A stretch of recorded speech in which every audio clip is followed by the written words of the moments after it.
Welcome back to another episode of Washington State Retirement Planning. If you guys are new here, my name is Ethan Meikle, and I specialize in helping Washington State employees get more educated on their retirement plans so that they can retire on their own terms. In today's episode, we're going to be covering the steps that you need to take when you decide to retire from a Washington State school district. So I have 6 key steps that you want to take in order to make the transition from employee to retiree as smooth as possible. The first step you're going to want to take when you're thinking about retiring is getting yourself a financial plan in place. Now, this is absolutely critical and the foundation to any successful retirement. In fact, I wouldn't even consider retiring unless you have one of these in place.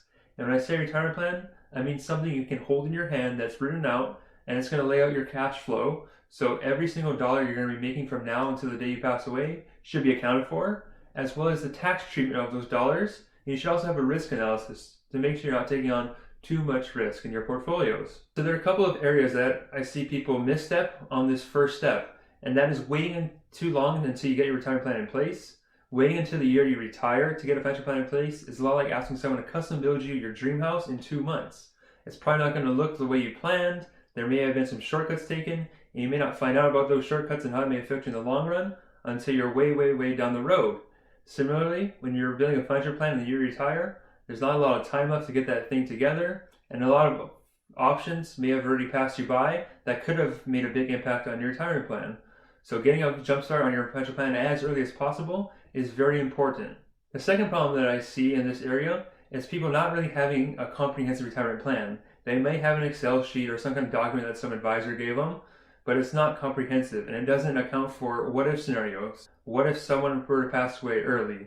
What if someone needed long-term care help? All these different issues can have a giant impact on your retirement plan, and if it's not accounted for, it can leave you devastated in your retirement years. So making sure you have a financial plan in place, but also one that has a plan B and plan C. You know, make sure you have these contingencies in place, so no matter what comes your way, you're going to be prepared for it. The third misstep I see oftentimes in this plan is getting a financial plan built by someone that's not an independent advisor. Now, this may seem a little strange, but believe it or not all advisors are the same. In fact, many advisors that work for institutions, so they work for banks, credit unions, insurance companies, any kind of financial institution. So if they're not self-employed independent advisors, they may not be putting your needs first. In fact, they're often taught cookie cutter solutions, and it may seem great because you don't know any better, but when you dig underneath the shell at all, those plans typically aren't the most robust or the best thing for you. So you want to make sure when you're getting a financial plan built, it's built by someone who's independent, who has no bias as far as how the plans are going to be created, and really will custom tailor it to you. If you really want to get a good financial plan built for you, make sure you can consult an independent financial advisor. If you already have one, but you're working with someone that is employed somewhere else, it's never going to hurt to go and seek help with someone else, because you may be surprised by what that first planner missed or overlooked or was just hiding from you. I know that may be a tough thing to hear, especially if you've been working with that individual for a long time and you trust them with everything, but in retirement you can never be too sure, so always double check. Worst case scenario, everything checks out and you can move forward with your current person or your current plan. So step number 2 in this process is letting the school district or your employer know that you will not be coming back next year. You want to do this before the end of February, just to give them sufficient time to find a replacement for you, and you also may be entitled to some sort of incentive for like early. So oftentimes they'll give you a cash payout of $500 to $1,500, depending on the size of your employer or school district. So as soon as you know that you're planning on retiring, let them know ASAP so you're not going to miss out on that cash incentive. Now, step number 3 in the financial planning process is contacting the Department of Retirement Systems and asking for your application for retirement. Now, this step is only needed if you'll be collecting your pension this year or the year you plan on retiring on. So if you plan on holding off collecting your pension because you're just going to transition into a different industry, or you're not eligible for your pension yet and you have to wait a couple years until you hit a certain age, then this step is not going to apply to you. You're going to hold off on this step until the year you're going to want to collect that pension. But assuming that you are going to collect your pension this year, you're going to want to ask for that application. And when you get it, you're going to want to fill it out as soon as possible and get it back to them so they can process it.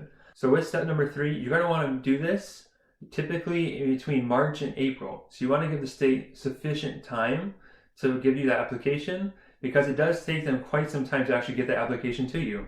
So whether you're doing it by mail or over the online portal, they still can take weeks to make available to you. Now, there's a couple of key dates that you're going to want to know about, and some of them have changed because of this new SED plan and how it will affect your healthcare. So the first date is they're going to ask you for your separation of service date. Typically, it's going to be the last day that you're working. Most people just use June 30th as a catch-all. Then we have the date of retirement. So depending on the date that you put, that's the month that your pension is going to start up in. Now, up until this year, we've always recommended collecting on July 1st, just so you can start getting that pension as early as possible. However, with this new SED plan in place, as soon as you elect your retirement date and start collecting your pension, you're no longer eligible to be on your employer's health insurance, so you have to go private. So most people just go with the PEBB plan after retirement, and we'll cover that in a little bit. But basically, if you want to collect on July 1st now, you now have to pay out of pocket starting in July for your medical. Now, this will make sense if your pension is more than your medical needs. So your estimate on your pension, say $2,000 a month, and for you and your spouse, the estimated medical cost is $1,200 a month, you're still going to net about $800, and in that case, it probably makes sense to collect right now. However, if your pension is going to be less than what your medical cost is, or maybe you just don't want to take the money early, then you're going to want to wait till September 1st. Because if you wait till September 1st, you're still going to be on your employer's insurance for July and August. Once you start collecting your pension in September, then you'll have to start paying out-of-pocket medical costs at that time. Also, it's important to remember when your birthday is. So for example, if you don't turn age 62 until October, but you file for your pension to start in July and you're not 62 yet, you're going to get hit with some sort of penalty. So it's important to keep those dates in mind as well. All right, so step number 3 is just filing for your retirement benefit from the state as early as possible, usually by March or April. So step number 4 now is getting your medical squared away. So for most people, when they leave employment from the state, they're going to go on the PEBB system. That's the Public Employees Benefits Board. And it's basically similar healthcare coverage that you're currently on, just continued on after retirement. Now, if you're retiring before age 65, this is going to be your primary healthcare system.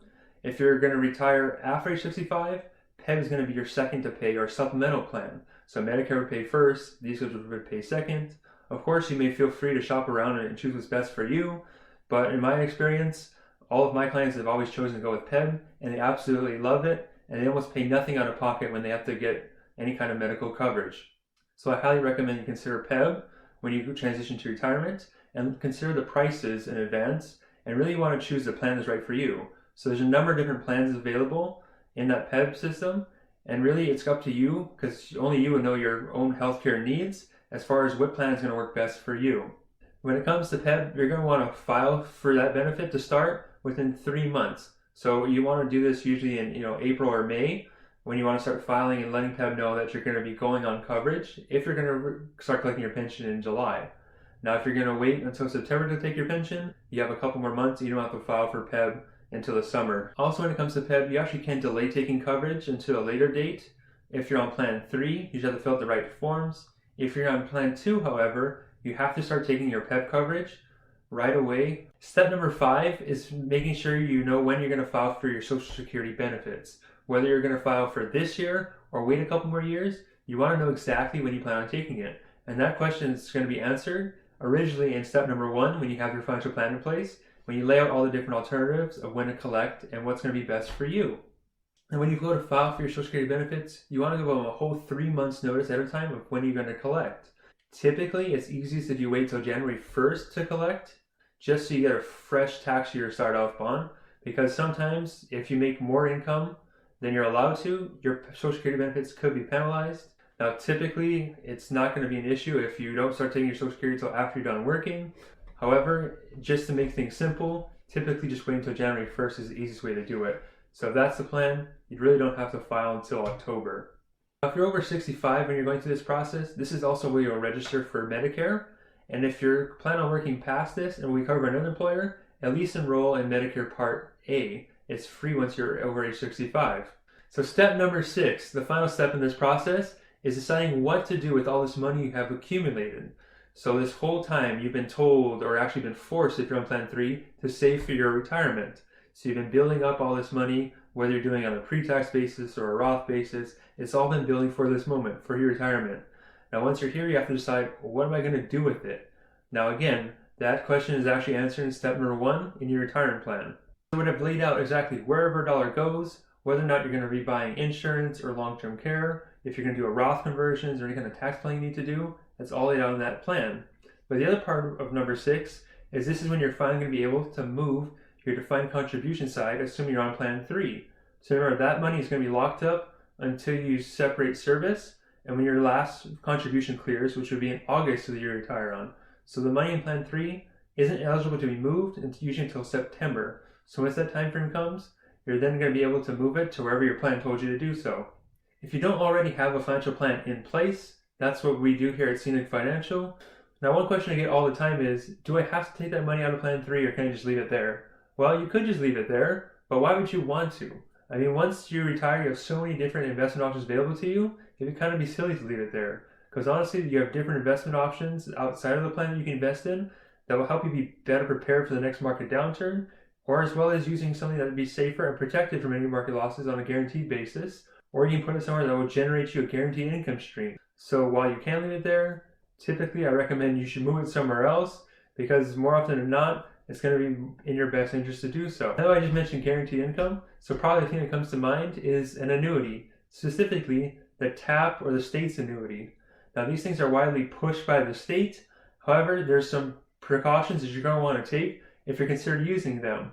So again, it starts with step 1, getting a plan in place to see even if you need an annuity and if that one's actually going to be the right one for you. Because there's pros and cons with everything that you do. Now, however, your situation is different.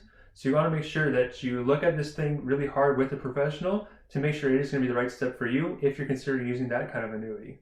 And if you're not sure exactly where to start, where to find an independent advisor, or where to get a plan built from, that's something that we do here every day at Scenic Financial. So me or one of my partners will be happy to do that for you. And to be honest, most of the financial plans that I see being built by people who don't specialize in working with school employees, they have no idea at all how your school pension or system works, so they typically leave it out of the entire financial plan if they even have done one for you to begin with. And your state-specific retirement plan accounts for 30 to 80% of your entire retirement income. So it's really important that you're working with an advisor that specializes and knows your specific situation so they can build into the plan so nothing gets overlooked or missed. All right, so there you have it. Those are the 6 steps that you're going to want to take if you're planning on retiring from a Washington school district. Now, if you found value in this, please share it with a friend to help us spread the word to more state employees. If you want to go more in depth on these things, look at other topics. We have a blog site that's completely educational, dedicated to Washington state employees. Just go to WashingtonTerspers.com to view it. That's WATRSPERS.com. Now, I actually just finished creating a little roadmap so you can visually see step by step what steps you need to take when you're retiring. So this little roadmap will outline steps you need to take 9 days before retirement, as well as 90 days after retirement, so you don't miss any key deadlines. If you want a copy of it, you can go ahead and get it on our website, WashingtonTerspers.com. I'll catch you guys all next time, and remember that your future depends on what you do today. All right, before I sign off, just a real quick legal disclosure that we're required to say as licensed fiduciary advisors. So remember that this is a podcast. It is designed for educational and entertainment purposes only. I don't know you personally, therefore I cannot give you any personal advice. So please don't take anything that we say on the show as being personal, financial, legal, or tax advice. If you want that kind of stuff, make sure you seek out a professional so they can help you with the strategies and investments that are right for you. Also, please remember that despite the name of our show, we are in no way associated with Washington State or the Department of Guidance Systems or any other Washington employer. We're a private-owned firm that specializes in working with Washington State employees, which is why we know so much about this stuff. So remember, we don't work for the state in any way, shape, or form, so please don't confuse us as being an official representative of the state. All right, that's it for the legal stuff. I'll catch you guys all next time.